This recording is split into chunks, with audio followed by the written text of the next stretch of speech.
Så skal der lamineres. Jeg har valgt et flot hvidt ark.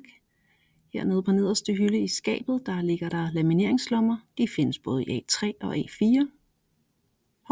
A3 den var lidt for stor. Jeg vælger en A4 til det her ark. Og så åbner jeg det. Det er lige limet fast op i toppen kun.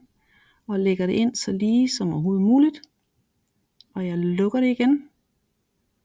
Og så kan jeg tænde for min lamineringsmaskine henne på væggen.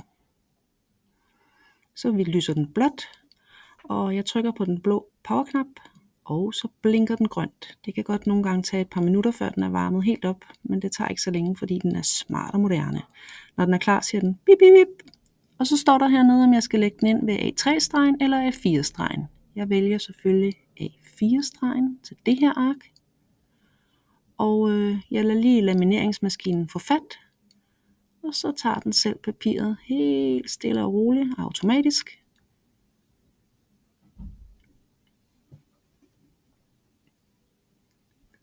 Og det kører lige så stille og roligt igennem, og ud på den anden side, hvor det er fint og stift og lamineret.